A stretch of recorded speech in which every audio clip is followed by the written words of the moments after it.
출애굽기 20장 13절 제가 대신 봉독해 드리겠습니다. 하나님의 말씀을 들으십시오. 살인하지 말라, 살인하지 말라. 아멘. 10계명의 6계명은 살인하지 말라입니다. 그런데 10계명의 이 모든 계명 중에 무엇을 하지 말라는 계명은 단지 그것을 안 하면 지킬 수 있는 것이 아니라 적극적인 무언가를 해야지만 지킬 수 있는 계명이다. 여러분들에게 이렇게 말씀드렸죠.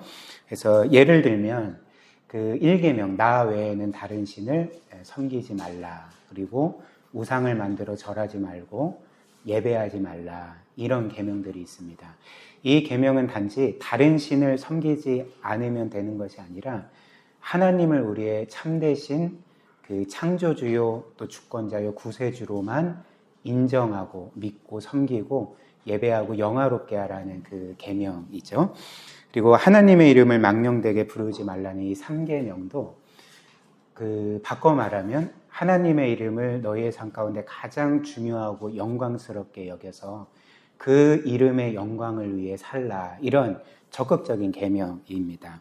그래서 오늘 이 10계명의 6계명도 이 살인하지 말라라는 계명도 단지 우리가 살인만 안 하면 되는 것이 아니라 사실 우리의 삶에 사람을 죽일 일이 뭐가 있겠습니까? 사실 그런 의미에서 우리는 평생 동안 이 6계명을 어길 가능성이 거의 없는 거죠. 그렇다면 이 계명을 온전히 지키는 것인가? 이제 그렇지 않고 이 계명의 이제 정반대의 개념들, 즉 살인하지 않을 뿐만 아니라 반대로 사람의 생명을 가장 소중히 여기고 그들을 귀한 존재로 여기고 존중하고 사랑하고 섬기라는 그 뜻이 이 6계명 안에 담겨 있는 것입니다. 따라서 저는 오늘 여러분들과 함께 이 6계명을 세 부분으로 살펴보려고 하는데요. 늘 이제 3대지죠. 첫 번째는 이 계명이 우리에게 알려주는 그 적극적인 그 명령, 즉 그 사람의 생명을 우리가 가장 소중하게 여겨야 되는데 이 세상에서 사람과 그의 생명이 왜 소중한지 그 이유를 살펴볼 거고요. 그리고 두 번째로는 이 계명을 그렇다면 우리는 어떤 방법으로 지켜야 되는지, 그리고 마지막 세 번째로는 이 계명을 지킬 수 있는 힘은 어디에서 오는지. 그래서 첫 번째는 사람의 생명의 소중함, 왜 소중한지. 두 번째는 그렇다면 우리는 사람을 어떻게 소중하게 대해야 하는지. 마지막 세 번째는 사람을 소중하게 대할 수 있는 힘은 어디에서 오는지, 이렇게 세 부분으로 살펴보겠습니다. 첫 번째로 사람의 생명이 가장 소중한 이유를 우리가 살펴보고자 하는데요. 성경이 이 세상 모든 사람의 생명은 그 어떤 것보다도 가장 소중하다.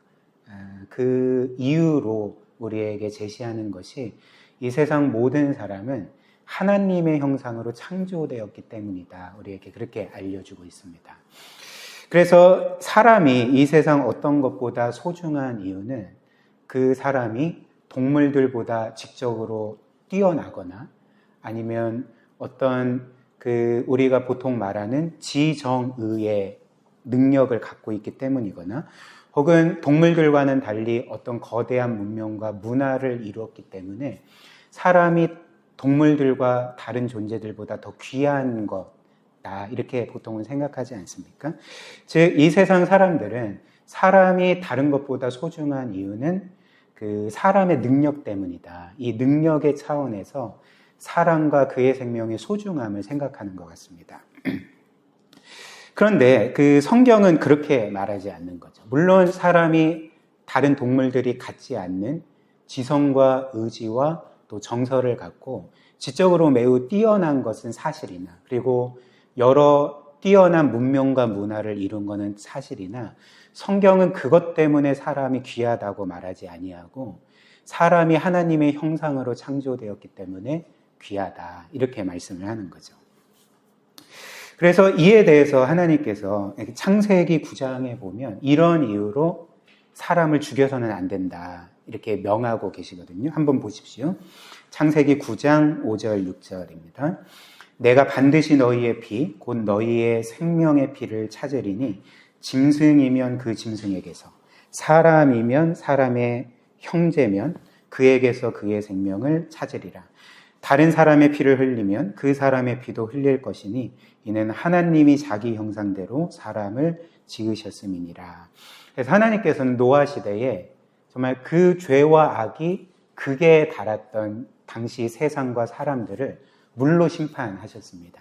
그리고 그 가운데 노아와 가족들을 방주로 구원하시고 이제 방주에서 내린 노아와 가족들에게 이런 말씀을 주셨던 거죠. 누구든지 사람을 죽이면 그가 사람이든지 혹은 동물이든지 간에 그 사람을 죽인 죄값을 목숨으로 치러야 할 거다. 무슨 말씀일까요?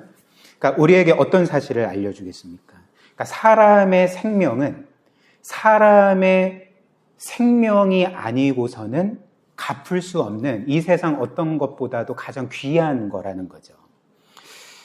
요즘 들어서 사람들이 이 사회 가운데 살인 사건도 많이 발생되고 흉악한 범죄들이 많이 발생되기 때문에 그 사형 제도에 대한 그 여러 찬성의 의견들이 계속 이루어지는 것 같습니다. 그래서 어떻게 저렇게 연쇄 살인범이나 끔찍하게 사람을 죽인 사람을 사형하지 않느냐, 사형시키지 않느냐, 이제 이렇게 좀 여론이 형성되고 있는 것 같기도 합니다. 그런데 사람들이 이렇게 생각하는 그 이면에 그 본성적으로 그들이 갖고 있는 어떤 공평함의 개념이 무엇입니까? 그러니까 사람의 생명은 사람의 생명으로만 갚을 수 있다는 것. 그래서 뭔가 한 사람이 끔찍한 살인을 저질렀는데 그 사형이 아니라 우리가 좀 생각하기에 굉장히 약한 형벌만을 받게 되면 사람들은 그것을 보고 이것은 불의한 일이다. 이것은 불공정한 일이다. 라고 성토하지 않습니까? 왜 그럴까요? 그러니까 사람들이 사형제 폐지를 주장한다 하지만 본성적으로 사람의 생명보다 귀한 것은 없고 그리고 만약 한 사람의 그 생명이 그렇게 죽임을 당하게 되면 그 죄값은 생명으로만 치를 수밖에 없다라는 그 감각들이 모두에게 있다는 거죠. 그래서 하나님께서는 사람의 생명이 그 어떤 것보다도 가장 소중하기 때문에 누구든지 사람을 죽이면 그 죄값은 생명으로만 갚을 거다. 그는 반드시 죽게 될 거다. 이렇게 말씀하신 것입니다. 그런데 이 하나님의 말씀, 생명은 생명으로만 죄값을 치를 수 있다. 그렇기 때문에 누구도 사람을 죽여서는 안 된다. 죽이면 반드시 그가 죽으리라. 라는 이 법이 고대 사회에서는 사실 굉장히 혁명적이고 굉장히 공정한 법이었습니다. 왜냐하면 여러분들 고대 사회를 한번 생각을 해보십시오. 만약에 평민이 귀족을 살해하면 어떻게 될까요? 그 평민만 죽을 뿐만 아니라 그 평민의 가족들도 다 죽임을 당하게 될 것입니다. 근데 반대로 그 고위직 그 관료나 혹은 귀족이 어떤 한 평민을 죽였다고 할 때 어떻게 되겠습니까? 그러니까 그가 사형을 당하는 것이 아니라 그 어느 정도 그냥 보상을 하기만 하면 끝나는 일이었다는 거죠. 심지어 노예 같은 경우에는 주인의 소유물이었기 때문에 노예를 살리든지 죽이든지 간에 아무 상관이 없었던 시대였습니다. 근데 이런 시대 가운데 하나님이 뭐라고 말씀하십니까? 한 사람이 귀족이든지 평민이든지 노예든지 한 사람이 어떤 지적으로나 신체적인 능력에서 훌륭하든지 아니면 연약하거나 장애를 갖고 있든지 혹은 피부색이 다르든지 나라와 민족과 인족이 다르든지 혹은 그 사람이 높든지 낮든지 혹은 부하든지 가난하든지 상관없이 사람의 생명은 동등하게 귀하다.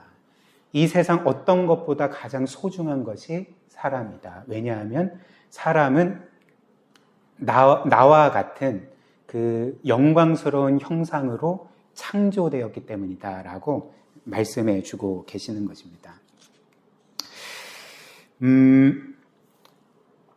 그래서 오늘 6절 말씀처럼 다른 사람의 피를 흘리면 그 사람의 피도 흘릴 것이니 이는 하나님이 자기 형상대로 사람을 지으셨기 때문이다. 이렇게 우리에게 알려주는 거죠. 그래서 그 창세기 1장 26절부터 28절을 보면 이렇게 하나님이 사람을 창조하실 때에 그분의 형상으로 창조하신 이야기가 기록되어 있지 않습니까? 한번 보십시오. 하나님이 이르시되 우리의 형상을 따라 우리의 모양대로 우리가 사람을 만들고 그들로 바다의 물고기와 하늘의 새와 가축과 온 땅과 땅에 기는 모든 것을 다스리게 하자 하시고 하나님이 자기 형상 곧 하나님의 형상대로 사람을 창조하시되 남자와 여자를 창조하시고 하나님이 그들에게 복을 주시며 하나님이 그들에게 이르시되 생육하고 번성하여 땅에 충만하라 땅을 정복하라 바다의 물고기와 하늘의 새와 땅에 움직이는 모든 생물을 다스리라 하시니라. 그래서 하나님께서 모든 것을 창조하셨을 때 이 사람만을 하나님의 형상으로 그분의 모양대로 창조하셨다. 이렇게 우리에게 말씀해 주고 계시는 거죠. 우리는 성경에서 하나님이 모든 사람을 그분의 형상으로 창조하셨다는 것, 사람이 하나님의 형상이라는 것이 정확히 어떤 것을 의미하는지 알기는 쉽지 않습니다. 근데 우리가 여러 가지 것들을 생각할 수 있는데 이제 분명한 것은 핵심은 무엇이냐면 사람이 유일무이하게 하나님을 닮은 존재로 창조되었다는 거죠. 즉 이 세상에서 하나님을 반영하는 존재로 그리고 하나님과 교제할 수 있는 존재로 그리고 하나님과 영원히 더불어 살아갈 수 있는 영광스러운 존재로 사람이 창조되었다는 것이 바로 사람이 하나님의 형상이다. 형상으로 창조되었다는 의미가 되는 것입니다. 특별히 그 이후에 성경에서 어떤 사람의 형상이라는 말은 그 사람의 자녀라는 말로 사용이 되거든요. 그래서 창세기 5장 3절을 보면 이런 구절이 나옵니다. 아담은 130세에 자기의 모양 곧 자기의 형상과 같은 아들을 낳아 이름을 셋이라 하였고 지금 아담이 셋이라는 아들을 낳지 않았습니까? 근데 그 셋이 아담의 형상과 모양을 따라서 낳은 바 되었다 이렇게 말하고 있는 거죠. 그렇다면 부모의 형상과 모양이라는 것은 결국 무엇을 의미합니까? 그의 자녀라는 것이죠. 그렇다면 하나님이 우리를 유일무이하게 그분의 형상과 모양으로 창조하셨다는 것은 결국 하나님이 의도하신 바가 무엇이겠습니까? 하나님은 우리를 그분의 자녀와 같은 존재로 창조하셨다는 거죠. 그 영광의 창조주와 주권자와 왕이신 분의 자녀로서 우리를 창조하셨다고 우리에게 알려주고 있다는 것입니다. 이렇게 선포해 주는 거죠. 물론 이후에 우리가 알다시피 이 사람은 하나님께 죄를 범하고 반역하고 하나님을 떠났습니다. 그렇다면 그 이후에 사람은 이제 하나님의 형상이 아니게 되었을까요?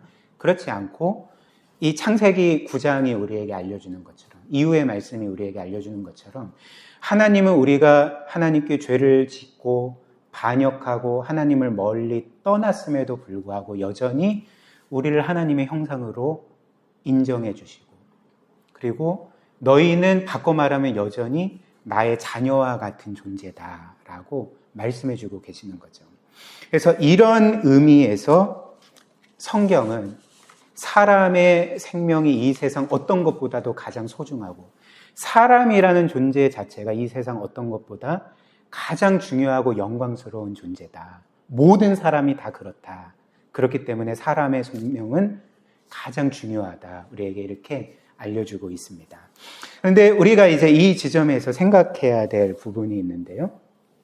그것은 뭐냐면 이렇게 우리가 하나님의 형상이기 때문에 가장 소중하고 중요하고 영광스러운 존재라는 그 하나님의 말씀을 믿지 않는다면, 즉 하나님과 그분의 말씀을 믿지 않는다면 우리는 사실 사람이 이 세상에서 가장 소중하고 중요한 그 이유를, 그 근거를 잃게 됩니다.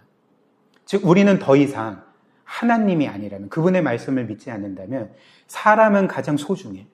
사람은 이 세상에서 가장 중요한 존재야. 존귀한 존재야 라고 말할 수 없게 된다는 거죠. 예를 한번 들어볼까요? 제가 여러분들에게 질문을 해보겠습니다. 만약 여러분들이 하나님과 그분의 말씀을 믿지 않는다면 누군가가 여러분들에게 당신은 이 세상에서 사람의 생명이 왜 가장 소중하다고 생각합니까? 라는 질문에 어떻게 답하시겠습니까?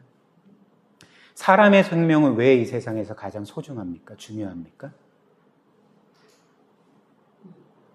답을 못 하시잖아요. 그쵸? 뭔가 그런 것 같은데, 마땅히 떠오르는 답이 없지 않습니까? 물론 이런 답을 할 것입니다. 보통은 사람들이. 아까 앞에서 제가 말씀드린 것처럼 사람이 이 세상에서 가장 소중한 것은 사람이 지적인 존재이기 때문에 그런 거죠. 사람이 동물들보다 식물들과는 비교도 할 수 없이 지적으로 탁월하기 때문에 이런 놀라운 문명을 이뤄내고 과학기술을 발전하고 문화들을 이루었기 때문에 사람의 생명은 가장 소중한 건 아닙니까? 이렇게 능력의 차원에서 사람의 소중함을 말할 것입니다. 근거로 세울 거죠. 그럼 제가 이런 질문을 해보겠습니다.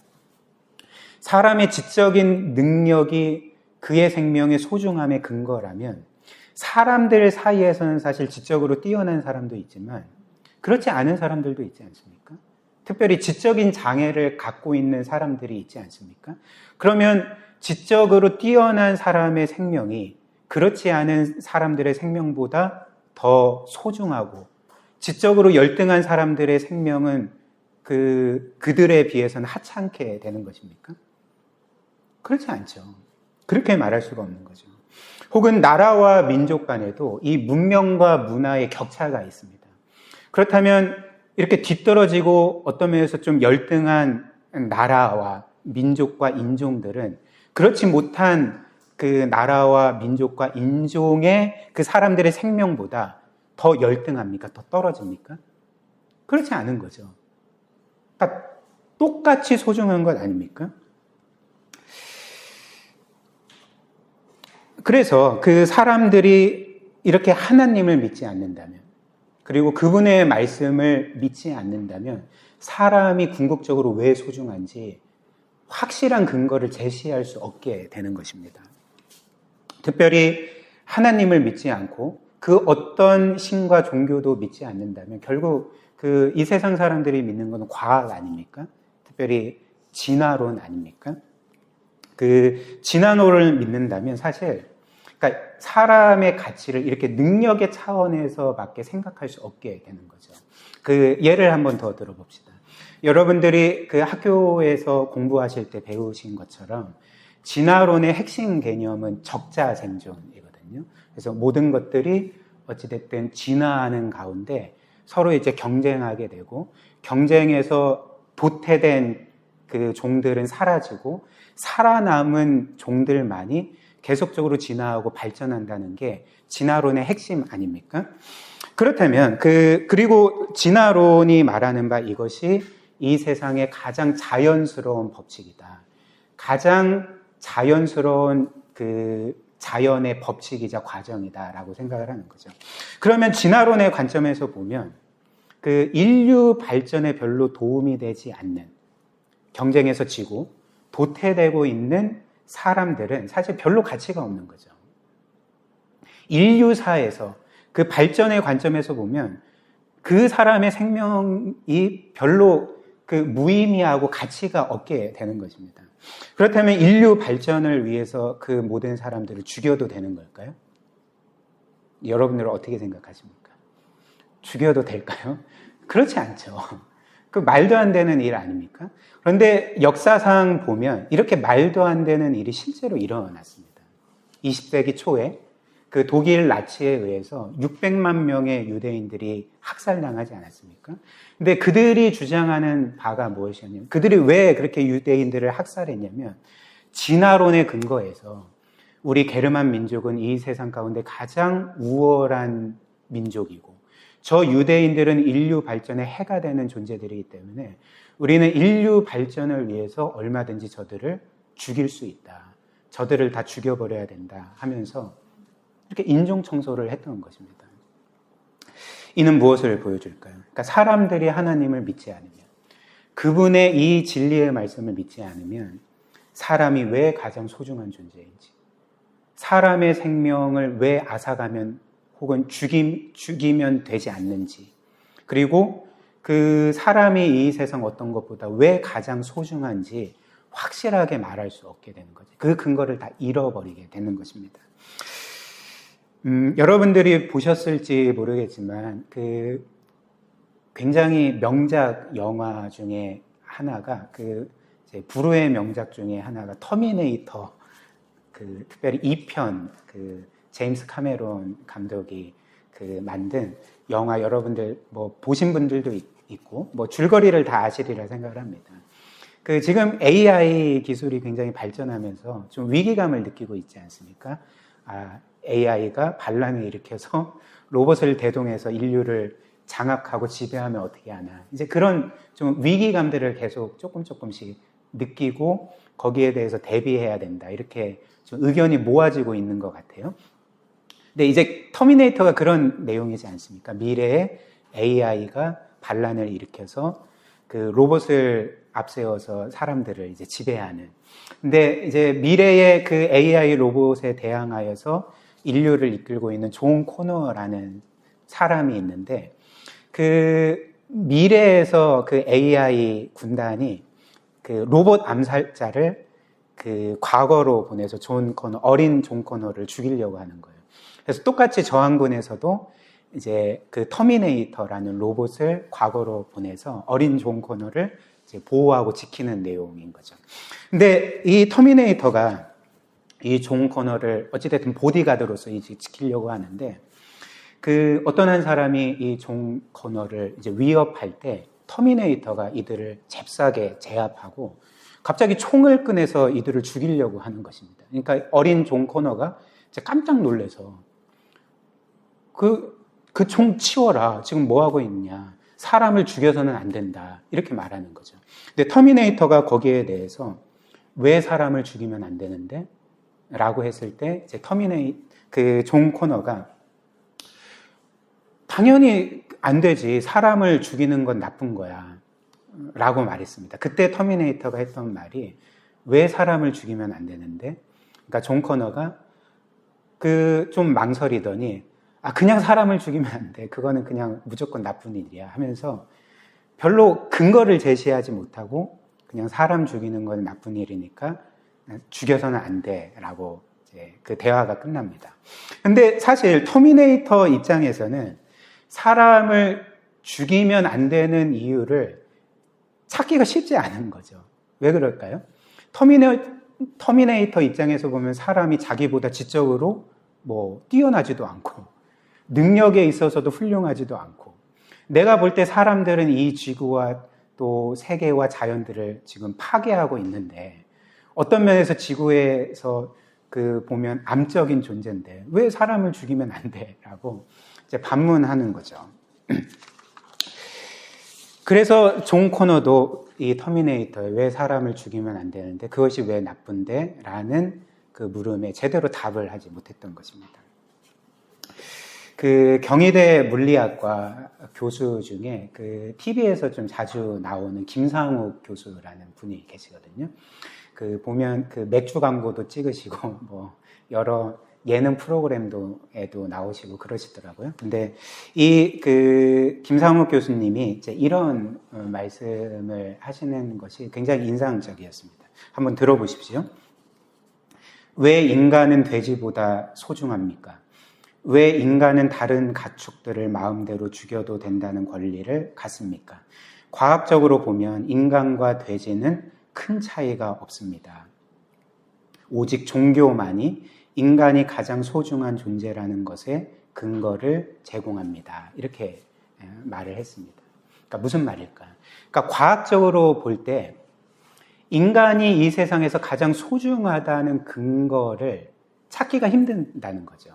생물학적으로 보면 사실 인간이나 돼지나 다른 가축이나 동물들과 그렇게 월등하게 큰 차이가 나지 않는데 사람이 동물들보다 더 우월하고 동물들의 생명을 앗아갈 수 있는 권리를 갖는 것이 과학으로서는 설명할 수 없는 일이라는 것입니다. 그러니까 오직 종교만이 인간이 혹은 사람의 생명이 가장 소중하다는 것에 근거를 제공할 수 있다. 특별히 이 사람이 이런 이야기를 하기 전에 나는 무신론자라고 밝히거든요. 근데 무신론자인 내가 생각할 때도 과학은 결코 인간의 그 소중함을, 그 생명의 가치를, 그 근거를 제시할 수가 없다. 그것은 오직 종교의 영역이고 종교만이 사람이 소중한 그 확실한 이유를 우리에게 제시해 줄 수 있다. 이렇게 말을 하는 거죠. 사랑하는 여러분, 이 세상의 대부분의 사람들은 한 사람이 하나님을 믿고 하나님 아래에서 살아가는 것 자체가 마치 사람의 존재의 가치를 떨어뜨리는 것처럼 생각하지 않습니까? 너 어떻게 하나님을 믿냐? 어떻게 종교라는 것을 믿냐? 종교는 옛시대의 그 유물 아니냐? 구시대의 어떤 면에서는 폐 아니냐? 어떻게 너는 신을 믿을 수 있고 종교를 믿을 수 있느냐? 그리고 신을 믿는 것은 인간의 가치나 존엄성을 떨어뜨리는 일이다. 보통 이렇게 생각하지 않습니까? 그러나 제가 계속 말씀드린 것처럼 우리가 하나님을 믿지 않으면 사람은 그의 존재의 가치와 소중함을 결코 주장할 수 없게 되는 거죠. 그는 그냥 최대 한 120년 살다가 없어져 버릴 무의미한 존재로 전락해 버린다는 거죠. 그러나 오늘 하나님께서 우리에게 어떻게 말씀하십니까? 그러니까 너희는 결코 무의미한 존재가 아니다. 너희는 결코 우연에 의해서 생겨나서 그냥 아무 의미와 목적도 없이 100년 후에 사라져버릴 존재가 아니다. 너희는 이 세상에서 가장 소중하고 가장 존귀하고 가장 영광스러운 존재다. 너희의 지위가 어떻든지 간에, 너희의 피부색이 어떻든지 간에, 혹은 너희가 갖고 있는 어떤 부의 양이 어떻든지 간에 너희는 이 세상에서 가장 존귀한 존재다. 왜냐하면 너희 모두는 나의 형상으로 창조된 영광스러운 존재이기 때문이다. 라고 우리에게 말씀해 주고 계시는 거죠. 이것이 사람이 소중한, 사람의 생명이 가장 소중한 성경의 그 주장이라는 거죠. 근거라는 거죠. 그렇다면 이제 두 번째로 우리는 구체적으로 이 제6계명, 살인하지 말라는 이 계명을 어떻게 지켜야 하는가. 앞서 살펴본 것처럼 이 6계명은 단지 살인하지만 않으면 지킬 수 있는 계명이 아닌 거죠. 우리가 앞에서 본 것처럼 사람이 이 세상 어떤 것보다도 가장 소중하기 때문에 우리는 살인하지 않을 뿐만 아니라 그 생명을 가장 소중하게 여기고, 누구든지 간에, 어떤 사람이든지 간에 그 사람의 생명을 소중히 여기고 그를 존귀하게 여기고 사랑하고 섬겨야 합니다. 이럴 때에 우리는 이 계명을 온전히 지킬 수 있게 되는 거죠. 그래서 우리는 어찌됐든 상대방의 존재를 존귀하게 여긴다면 그를 무시해서는 안 되는 거죠. 그를 없는 존재로 여기서는 안 되고 그를 뭔가 모욕적으로 대하면 안 된다는 것입니다. 그래서 이와 관련해서 주님께서는 이 6계명을 새롭게 해석해서 우리에게 전해주고 계시거든요. 마태복음 5장 한번 보십시오. 5장 21절과 22절입니다. 읽어드리겠습니다. 옛사람에게 말한 바 살인하지 말라. 6계명이죠. 누구든지 살인하면 심판을 받게 되리라 하였다는 것을 너희가 들었으나 나는 너희에게 이르노니 형제에게 노하는 자마다 심판을 받게 되고 형제를 대하여 나가라는 자는 공회에 잡혀가게 되고 미련한 놈이라는 자는 지옥불에 들어가게 되리라. 이렇게 말씀을 하셨습니다.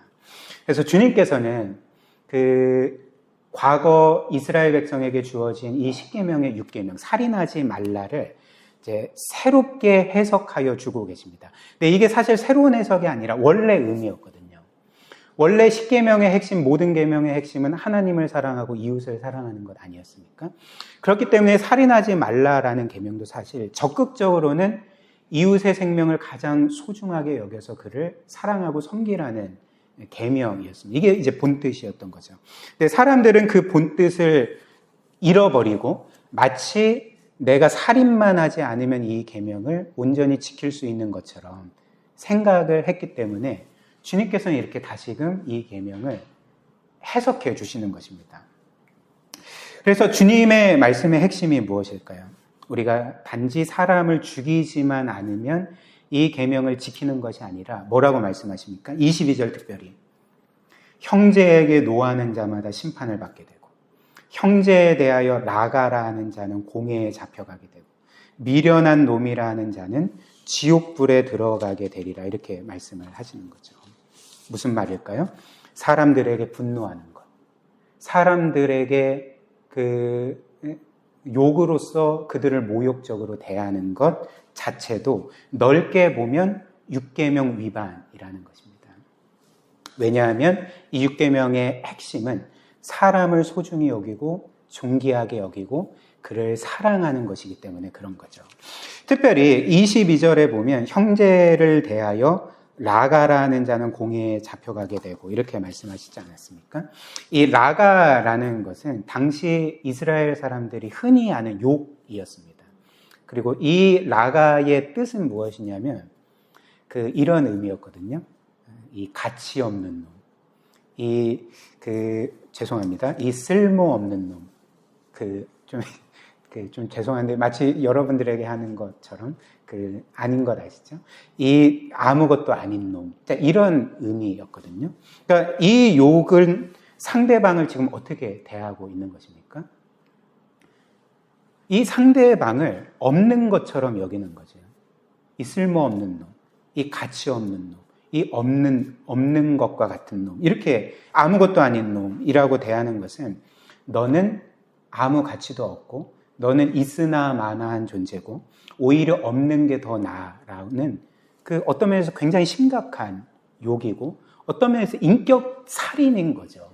그가 없었으면 좋겠고 정말 할 수만 있었으면 내가 너를 없애버렸을 거다라는 그 욕이 아닙니까? 그래서 이런 의미에서 예수님은 너희가 사람들에게 분노하고 조롱하고 욕할 때 그것은 살인한 것과 마찬가지다라고 이제 말씀을 하셨던 것입니다. 그런데 예수님의 말씀과는 달리 만약에 이 6계명이 단지 살인만 하지 않으면 그 계명을 지키는 것이라면 어떻게 될까요? 그러니까 모든 사람, 우리를 포함해서 모든 사람은 외적으로 살인만 하지 않는다면 그 계명을 지키는 것으로 생각을 할 거고 마음속으로는 얼마든지 100번, 1000번, 10,000번 사람들을 죽이고도 남았을 것입니다. 그렇지 않겠습니까? 그럼에도 불구하고 우리는 나는 사람을 죽인 적이 없으니까 이 6계명을 온전히 지킨 자야 라고 말하겠죠. 그러나 그렇지 않죠. 오늘 예수님의 말씀처럼 사람들을 향한 이런 분노와 증오와 그들에 대한 모욕은 살인과 똑같다는 것입니다. 즉, 이것 자체가 살인의 씨앗이자 뿌리라는 거죠. 그래서 씨앗이 어느 정도 적절한 환경에 놓여지면 싹을 틔우고 줄기가 자라고 나무로 자라서 열매를 맺는 것처럼 이 증오와 그리고 분노와 이 모욕 자체가 살인의 씨앗이요 뿌리인데 어느 정도 여건만 마련되면 그것이 살인으로 이어질 수 있는 하나님이 보시기에는 살인과 거의 동일한 것이라는 거죠. 그렇기 때문에 이것도 살인이다라고 말씀을 하셨던 것입니다. 예를 들면 보통 우리를 포함해서 사람들이 어떤 사람에 대해서 분노하고 증오해도 그를 죽이지 못하는 이유가 무엇입니까? 여러분들도 솔직히 인생을 살면서 한 번쯤은 내가 저 사람을 죽이고 싶다라는 마음을 품은 적 있으시지 않습니까? 아예 없으십니까? 네, 저는 있었던 것 같습니다. 네. 우리 모두가 그런 마음을 가진 적이 있었겠죠. 그런데 왜 우리는 분노하고 증오해도 그 상대방을 경멸해도 살인하지 못할까요? 그러니까 살인을 하면 받게 될 법의 제재와 형벌 때문에 혹은 내가 이렇게 그보다 약해서 그를 살인하려고 할 때 실패하면 보복을 당하지 않습니까? 그러니까 내가 당할 해와 보복에 대한 두려움 때문에 우리는 쉽사리 살인을 하지 못하는 거죠. 근데 만약 사람들이 아무리 살인을 해도 처벌받지 않는 나라에서 산다면, 그리고 자신이 무엇이든지 할 수 있는 그 모든 것들이 가능한 나라에서 산다면 사람들은 어떻게 하겠습니까? 그러니까 분노하고 증오하고 조롱할 뿐만 아니라 말씀드리지 않아도 우리가 그 이후에 펼쳐질 그림들이 그려지지 않습니까? 여러분들은 아마 좀 작년인가 재작년인가 모가디슈라는 영화 혹시 보셨는지는 모르겠지만 제가 어릴 때 소말리아라는 나라가 어찌됐든 가난한 나라의 대명사였잖아요. 근데 여러분들 아시다시피 1990년대 초에 소말리아 나라에 내전이 일어났고, 결국에는 모가디슈라는 영화에서 보여주는 모습들처럼 무정부 상태에 빠지게 됩니다. 그러니까 법 자체가 그냥 무너지게 된 거죠. 그러니까 무법천지가 된 것입니다. 그래서 제가 영화를 보고 좀 자료를 찾아봤어요. 진짜 당시 소말리아의 상황이 이랬는가. 근데 거기에 코멘트를 단 사람들이 말하기를 이것보다 심하면 심했지 덜하지는 않았다, 이렇게 전해주더라고요. 그러니까 영화나 실제로 일어났던 일들은 뭐냐면 이렇게 법 자체가 무너지고 무정부 상태가 돼버리니까 사람들이 하는 일이 그냥 쉽사리 사람들을 죽이고 강도짓을 하고 그리고 폭력을 가하고 성적인 범죄를 행하고, 그러니까 이런 무법천지가 되어버린 것입니다. 그렇다면 이들이 지구상에서 특별히 악한 사람들이었기 때문에 그런 일이 일어났을까요? 그렇지 않습니다. 인간의 본성은 거기서 거기인 거죠. 즉 모든 사람은 거의 비슷하게 악하고 거의 똑같이 자기중심적입니다. 예수님께서 이와 관련해서 모든 사람의 본성이 우리 마음이 어떤 것인지, 어떤 것이 들어있는지를 이렇게 말씀하시지 않았습니까? 마가복음 7장 20절부터 23절 한번 보십시오. 그리고 여러분들의 마음을 한번 비교해 보십시오. 읽어드리겠습니다. 또 이르시되 사람에게서 나오는 그것이 사람을 더럽게 하느니라. 속에서 곧 사람의 마음에서 나오는 것은 악한 생각, 곧 음란과 도둑질과 살인과 간음과 탐욕과 악독과 속임과 음탕과 질투와 비방과 교만과 우매함이니 이 모든 악한 것이 다 속에서 나와서 사람을 더럽게 하느니라. 무슨 말씀일까요? 그러니까 이것 자체가 우리 사람 마음의 디폴트 상태라는 거죠. 공장 초기화 상태라는 거죠. 그래서 이 세상에서 태어나면 이제 공장에서 찍힌 것 아닙니까? 근데 공장 초기화 상태가 무엇이냐면 음란, 도둑질, 살인, 간음, 탐욕, 악독, 속임, 음탕, 질투, 비방, 교만, 우매함, 이 모든 것들이 우리 안에 있다는 거죠. 저는 가끔씩 이와 관련해서 좀 낙심할 때가 있습니다. 그러니까 저도 모르게 오늘 예수님께서 열거하신 이 악들이 마음 가운데 생각나는 거죠. 갑자기 떠오르게 되는 거죠. 제가 의도하지도 않았는데. 그리고 이것 자체를 나는 싫어하고 미워하는데 어느 순간 이런 마음들이 제 마음에 떠오르게 될 때, 이 말씀이 진짜 사실이구나. 우리 안에 있는 것 중에 선한 것이 아무것도 없고 악한 것만 가득하구나라는 것들을 깨닫게 되면서 한편으로는 성경이 진리다라는 것들을 확인하게 되고 또 한편으로는 낙심하게 되는 거죠. 나는 정말 본성상 죄인이구나 라는 것을 인정할 수밖에 없게 되는 거죠. 여러분들도 마찬가지 아닙니까? 그러므로 법적인 제재 때문에 혹은 형벌에 대한 두려움 때문에 혹은 복수가 무서워서 살인을 못하는 것뿐이지 여건이 주어지면, 우리가 만약에 전지전능하다면 그리고 이 육계명 자체가 그냥 살인하지만 않으면 지킬 수 있는 계명이라면 우리는 얼마든지 마음속으로 살인하고 그를 죽이고 그랬을 거라는 거죠. 이런 이유로 주님께서는 오늘 말씀처럼 너희가 외적으로 살인하지 않을지라도 너희가 분노할 때, 증오할 때, 사람들을 모욕할 때 그것은 그를 살인하는 것과 마찬가지다. 이렇게 말씀하시고, 그리고 우리가 이렇게 사람들을 우리의 마음속에서 살인할 때에 주님께서 우리를 기다리고 있는 심판에 대해 이렇게 말씀하지 않습니까?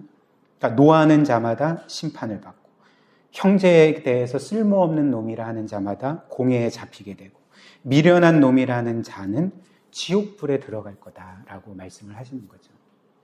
사랑하는 여러분, 우리 주님께서는 그분이 하시는 모든 말씀들 중에 단 하나라도 허투루 하시는 말씀이 없습니다. 주님께서 하신 말씀은 그것이 사실이기 때문에 말씀하시는 거라는 거죠.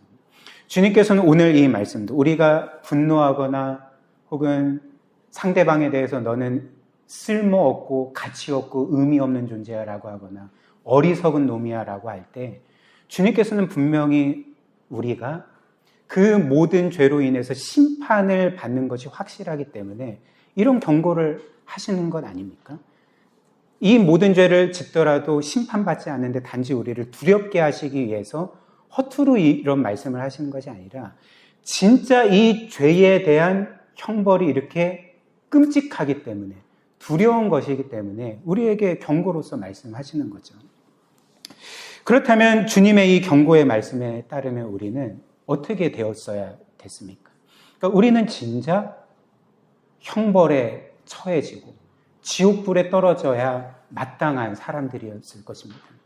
왜냐하면 우리는 끊임없이 사람들을 향해 분노하고 증오하고 겉으로는 뭐 그렇게 하지 못할지라도 속으로는 저 쓸모없는 의미 없는 인생 그리고 없는 거나 마찬가지인 노움이라는 그런 조롱들을 끊임없이 한 인생을 살았기 때문에 그런 거죠. 그렇다면 우리가 그럼에도 불구하고 오늘 예수님의 말씀처럼 우리가 심판에 떨어지지 아니하고 지옥에 던져지지 아니한 이유가 무엇이겠습니까? 여전히 우리는 이렇게 하나님의 자녀로서 예배하고 살아갈 수 있는 이유가 무엇일까요? 예수님의 말씀이 틀렸기 때문에 그런 것일까요? 그렇지 않고 우리는 오늘 이 예수님의 경고의 말씀을 따라서 마땅히 심판받았어야 됐지만 진작 지옥불에 떨어졌어야 한 인생이었지만 주께서 우리를 대신하여 그 죄인의 자리에 서셨고 우리 대신 정죄를 받으셨고 우리가 받아야 될 모든 형벌과 심판을 그분께서 대신 감당하셨기 때문에 우리는 이 모든 죄를 지었음에도 불구하고 여전히 하나님의 자녀로서 살아갈 수 있는 것이죠. 특별히 이사야 53장 12절, 이사야 53장은 여러분들이 아시다시피 예수 그리스도의 고난장이라 불리는 먼 훗날 그리스도께서 죽으심으로써 우리 모두를 구원하실 것을 그 600년 전에 예언한 말씀이지 않습니까? 근데 이사야 53장 12절이 예수님의 고난과 죽음에 대해서 이렇게 말합니다. 이는 그가 자기 영혼을 버려 사망에 이르게 하며 범죄자 중 하나로 헤아림을 받았음이니라. 그러나 그가 많은 사람의 죄를 담당하여 범죄자를 위하여 기도하였느니라. 즉 그리스도께서는 죄가 없으신 분이었고 가장 거룩하신 분이었고 순결한 분이셨지만 이사야 53장의 예언에 따르면 그분이 범죄자 취급받으셨다는 거죠. 죄가 없으셨지만 온갖 죄를 지은 죄인처럼 여김을 받으셨다는 것입니다. 그래서 그분이 십자가에 달려 죽임당하셨을 때 그 양옆에 당시 가장 끔찍한 죄를 지은 죄인이 함께 십자가에 못 박히지 않았습니까? 그러니까 무엇을 보여주었습니까? 어떤 것을 상징한 것이었을까요? 그러니까 이 예수도 양옆에 십자가에 못 박힌 강도와 같이 끔찍한 죄인과 같이 심각한 범죄자다라는 메시지를 당시 사람들에게 주었던 거죠. 근데 예수님은 전혀 그럴 필요가 없으셨고 그러실 수 없으셨지만 왜 이 예수께서 범죄자 취급을 받으셨습니까? 왜 당시 가장 극악하고 악랄한 죄인 취급을 받으셨습니까? 그분이 우리가 있어야 될 자리에 그분이 대신 서셨기 때문에 우리가 죄인이었지만 그분이 우리를 대신하여 죄인 취급받으시고 죽으셨기 때문에 우리를 그분의 죽음과 완전한 대속의 은혜로 구원하셨던 거죠. 그러나 그리스도께서 우리를 위해 행하신 일은 그분이 우리 대신 심판받아 죄값을 치르신 것만 있는 것이 아닙니다. 그리스도께서는 이렇게 평생 동안 분노하고 증오하고 조롱하는 삶을 산 하나님의 이 계명을 어기고 범했던 우리를 대신하여서 하나님의 모든 계명에 완벽하게 순종하셨던 거죠. 그래서 우리는 분노했지만 그분은 늘 사람들을 온유함으로 대하시고, 우리는 사람들에게 늘 증오의 마음을 퍼부었지만, 분노를 퍼부었지만 그분은 사람들을 끝까지 사랑하시고 그들의 유익을 위해 자신의 모든 것들을 내어주셨고, 우리는 늘 사람들을 조롱했지만 예수 그리스도께서는 늘 우리를 축복하고 또 우리에게 유익이 되는 진리의 말씀을 전하셨고 하나님의 모든 계명을 완벽하게 지키셨기 때문에 하나님은 그리스도께서 행하신 모든 일의 근거에서 마치 우리가 그리스도처럼 완벽하게 산 것처럼 우리를 의롭다 선언해 주시고 그분의 자녀로 삼아 주신 것이 모두 다 그리스도께서 우리를 위해 행하신 일 때문에 우리에게 주어진 구원의 은혜였다는 것입니다. 그렇다면 이제 마지막 세 번째로 우리는 어떻게 하면 이 어떤 면에서 어려운 6계명, 살인하지 않을 뿐만 아니라 사람들을 늘 존귀하게 대하고 그들을 최선을 다해 사랑하고 섬길 수 있을까요? 답은 나오지 않았습니까? 우리가 그리스도로부터 받은 사랑을 기억할 때, 우리가 그리스도 안에 있는 그 놀라운 하나님의 사랑을 받고 영원토록 누리게 된 것을 우리가 기억할 때 우리는 이 6계명을 온전히 지킬 수 있게 되는 것입니다. 즉 하나님께서 나 같은 죄인도 이렇게 사랑해 주셨다면, 이렇게 존귀하게 여겨주셨다면, 이 세상 어떤 것보다도 영광스럽게 대해 주셨다면, 그리고 나 같은 죄인을 위해 그분의 아들까지 희생시키시고 그 아들을 대신하여 우리를 자녀로 삼아주신 것을 우리가 기억한다면 우리가 사람들에 대해 분노할 수 있겠습니까? 그들을 증오할 수 있을까요? 하나님이 우리를 이처럼 귀하게 대해 주시는데 우리는 사람들을 조롱으로 대할 수 있겠습니까? 그렇지 않고 이 사랑을 우리는 기억할 때 이제 사람들을 내가 받은 하나님의 사랑으로 대하고 그리고 하나님이 나를 존귀하게 대하신 것처럼 우리도 사람들을 존귀하게 대할 수 있는 사람으로 점점 변해갈 수 있게 된다는 것입니다.